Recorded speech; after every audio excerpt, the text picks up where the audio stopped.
intel operatives, passports of former presidents, and FBI informants turning up murdered are all part of a deep storyline that sounds like something from a movie, but it's going on right under our nose and in plain sight. It's a struggle trying to piece it all together, but people are on top of these investigations on their own, sometimes being correct, sometimes not, but there's one fact that remains. Something is happening and people are constantly trying to figure it out. Of course, it often ends up with a body being found and then linked to something that may have been important, incriminating, or nothing more than a witness to something much bigger. Obama's passport, John Brennan, and a body are what we have so far. It was reported that back in March 2008, the State Department launched an investigation of improper computer access to the passport records of Barack Hussein Obama, and days later those of Hillary Clinton and John McCain. The investigation centered on one employee, a contract worker for a company that was headed by John O. Brennan, a key Obama campaign advisor who later became assistant to the president and deputy national security advisor for Homeland Security and Counterterrorism. Then,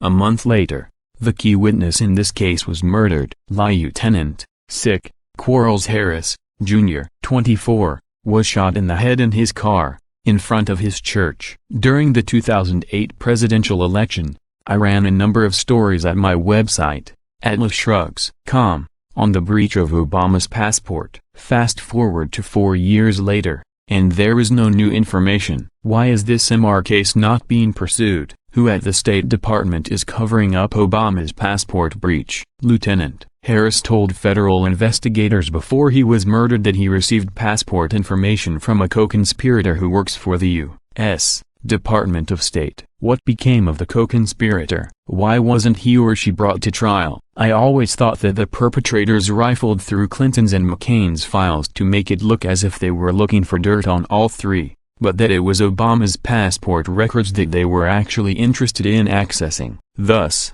secondarily, almost as an afterthought, there were violations concerning Clinton and McCain, for who stood to gain from a tampering, and why. There is no way to tell what might have been done to Obama's passport records by those who accessed them. Key information could have been altered or destroyed. On April 8, 2008, after the breach became public, Obama confessed to having taken a trip to Pakistan in 1981. The then candidate said, "I traveled to Pakistan when I was in college." Journalist Jake Tapper was surprised and said, "This last part, a college trip to Pakistan, was news to many of us who have been following the race closely, and it was odd that we hadn't heard about it before, given all the talk of Pakistan during this campaign. Considering it was Obama and everyone knew who he was, it doesn't seem like his passport would really need to be altered. If it was probably just to make it legit." Then you realize that his passport might have included a trip that opposition maybe could have used, and now we have a case of make it go away. Of course,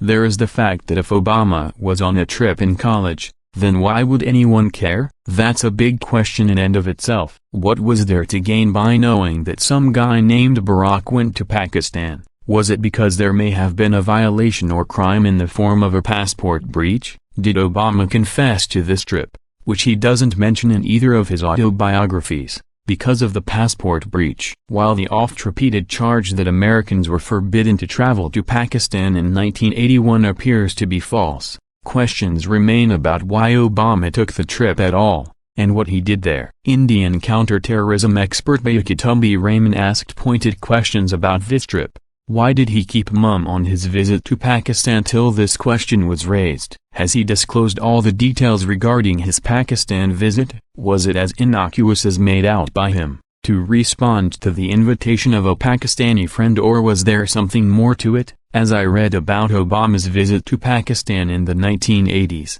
I could not help thinking of dozens of things. Of the Afghan jihad against communism, of the fascination of many Afro-Americans for the jihad, of the visits of a stream of Afro-Americans to Pakistan to feel the greatness of the jihad, of their fascination for Abdullah Azzam. It bears noting that John Brennan has made some incredible pro-terror remarks, some in Arabic no less, about the beauty of jihad. Raymond acknowledged that these were morbid speculations but said they were understandable when one has a feeling that one has not been told the whole story. but only a part of it. And Obama confessed to this trip 2 weeks after his passport was tampered with. There is a video here of Obama's response to the passport breach back on March 21, 2008. It's telling that he assures everyone that he has nothing to hide. Not because I have any particular concerns. 023. This is before the birth certificate controversy. Who would say that? Unless he did have particular concerns. Obama said at the time that attempts to tap into people's personal records were a problem not just for me, but for how our government functions. The real issue here is that no matter what shady business was going on with Obama and his passport, the fact remains that a man lost his life and it might have been over this nonsense. Doesn't that man deserve better than to be shot in the head in a car all because of what he knows? Perhaps. But this is the political realm we're speaking of, and it all seems like one huge dramatic movie to me. Where will the plot twist next? What was this all about?